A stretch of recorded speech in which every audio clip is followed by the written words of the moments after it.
When I was younger, I had some of the worst social anxiety imaginable. I remember my first crush once tried to hug me in high school. She was not very happy when I dove under the nearest table head first and began to crouch into the fetal position. To her credit, she actually tried to pull me out, but even with her tenacity, I would not budge. I was scared, truly and utterly crapless, shaking under that table like an ostrich sticking its head in the sand. I thought, if I don't look at her, maybe she'll forget I exist. And in a way, she did, which, after the fact, made me sad. Because deep down, I liked her too. I just couldn't tell her because I was too scared. At the time, I had almost zero friends. I would sit on the front row every class so no one had a chance to gossip during boring lessons. And being at the front, it looked like I was paying attention. So the teacher would never call on me. Of course, I couldn't sleep in class as easily, but one day I tried to join theater. And I remember watching people get up there and just be cringe, truly and utterly silly. But they were having fun. And when it was my turn to get up and act, my knees buckled and I couldn't stand. Because I knew that anything I did up on that stage with the other students would be truly and utterly cringe. Yet a part of me desperately wanted to. A part of me wanted more than anything to just get up on that stage and be silly. I wanted to jump on chairs and sing off tune and run around and say hi to every single person in that room and ask their name. But instead, I clammed up in the back corner, arms in, legs crossed, head drooped, staring at the floor. My social anxiety was so bad, people actually pitied me. Teachers were concerned about me, and I was scared of socializing. Like staring at cold water, dipping your toe in, feeling how cold it is, and finding yourself unable to jump. I had such bad anxiety, I could not even make eye contact with people. I remember the floor was always the safest place to look. People would always tell me, look me in the eye. I remember the old myth, if someone doesn't look you in the eye, that means they're lying, right? People quoted that to me a few times, told me how important eye contact was, but I just couldn't do it. The floor was a much safer thing to look at. The floor didn't look back, the floor didn't talk, the floor certainly couldn't judge me, and when I avoided people's gazes, it wasn't because I was lying, it was because I was just terrified to look at them. So, to the floor my eyes went, to the boring, lifeless, dull tile floor. And staring at that floor, I realized something. I was trapped.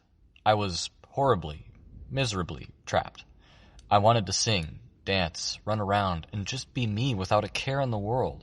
But it was as if there was this solid wall of spikes I watched in front of me. Whenever I thought about doing something uncomfortable, it was as if I'd have to run straight through those spikes head on, and I just couldn't.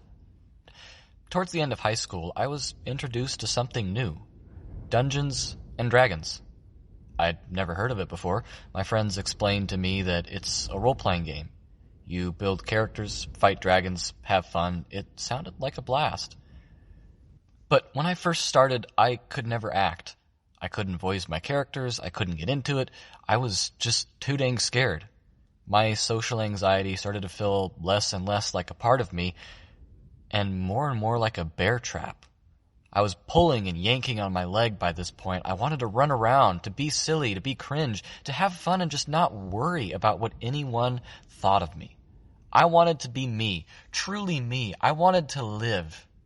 Not be a kid who stares at the floor, who dives under desks to get away from hugs, who can't say hi to anyone.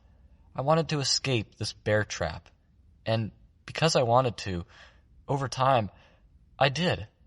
It wasn't easy at first, at all. I had to face my fears, to stare them down like I was fighting and wrestling with a monster under my bed. It started small. I'd yell people's names in hallways as loud as I possibly could. Then it grew.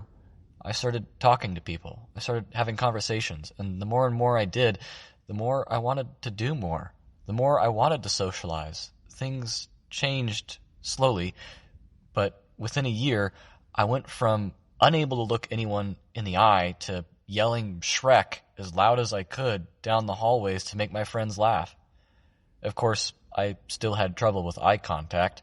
I had crippling social anxiety in all other areas of my life besides yelling Shrek and saying friends' names in hallways, but it was a start.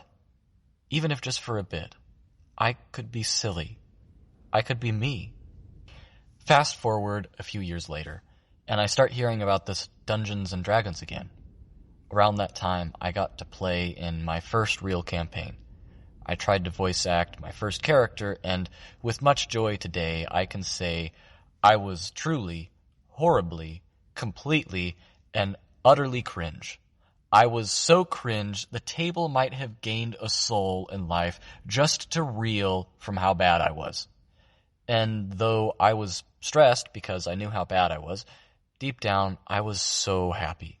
I was almost me. I was taking steps in the right direction. My first character was an old, crotchety, grumpy turtle that would yell at the top of his lungs, constantly complaining nonstop.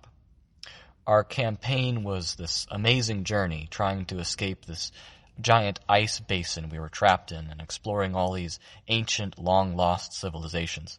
We built our own boats, had many laughs, and wound up finding a spaceship. Though I had absolutely no idea what I was doing, I had fun. And when the second campaign rolled around, I went all out. I made a demon who wanted to be a paladin, but was cast out everywhere he went because of his appearance, and that was when I first discovered Smite. And let me just say, there is nothing more satisfying than having someone describe how you smash a zombie with divine light while holding back the horde to protect your party. I had no idea how to voice the character. I tried, but I had fun. We had many pleasant memories, one of which being we would randomly say at least 10 times a session, "I can't believe Everett is freaking dead," which was my friend's reaction to his character dying instantly to a giant scorpion that was much lower level than him. Fast forward another couple years, a couple of campaigns, a couple of attempts to voice act, but I was back to the same feeling. I couldn't allow myself to wholly just let go and have fun. There was still a piece of that bear trap grabbing on, and though the gears were slipping and I was getting out, it was still a slow process until I ran my first campaign. And let me tell you, I got into it. I started voicing all these different characters. Even though it wasn't perfect, it was enough. And my players loved it. We all had so much fun, and I don't regret it a moment. No one sat there and judged me and said, "Oh, you sound bad." No one ever said a mean thing to me. We all were silly together, and it was a blast. Today, I can yell at the top of my lungs in grocery stores and embarrass my friends. I can voice act all these creatures and make weird noises in public. I can go up and talk to people I don't know. And I can maintain eye contact. And more than anything, I feel comfortable most of the time. And a lot of that I owe to having a bunch of friends get together and just have fun playing Dungeons and Dragons. If you've made it this far and you, like me, suffer from social anxiety, even if it's just a little, I'd like you to leave you with this question. What's there to lose? So what if someone judges you? Anyone who sits down and plays at a D&D table knows that everyone else at the table is just as cringy, and if they aren't, they most certainly started out that way. So have fun with it. Get some friends together, get some dice, and be silly, because at the end of the day, it's fun. And here's the wonderful thing about voice acting. You don't need to be a professional.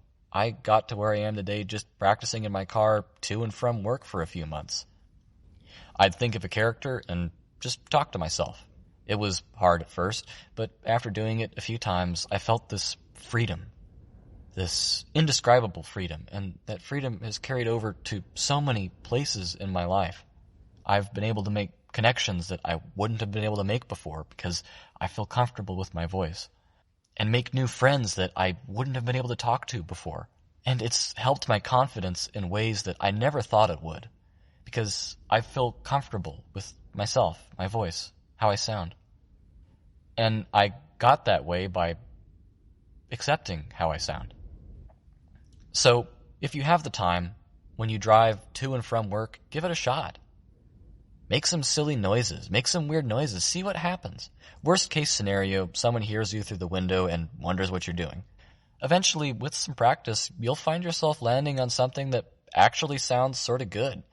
And let me tell you, that feeling is wonderful and totally worth the practice. So get out there. Get some friends together, grab some dice, voice some characters, make weird noises in your car, and just have a blast. Because at the end of the day, your social anxiety is not you. It's just a bear trap that's caught on your ankle. And you are amazing. So take a moment and just listen to your voice and make an effort to just accept you. Because what's there to lose? If you enjoyed this video and you want to learn how to do some weird voices for new characters or just want to get into voice acting in general, check out some other videos on this channel. I'll put some links down in the description on how you can create new characters step by step and voice them yourself. These are simple, usually 3-step, easy processes that you can go through to create and voice your own character that your players will remember. So get out there, get in your car, find a nice recording place where you can just sit down and just make weird noises. Because after a while, let me tell you, it actually gets pretty fun. So have fun with it. Stay awesome. Good luck. Happy voice acting.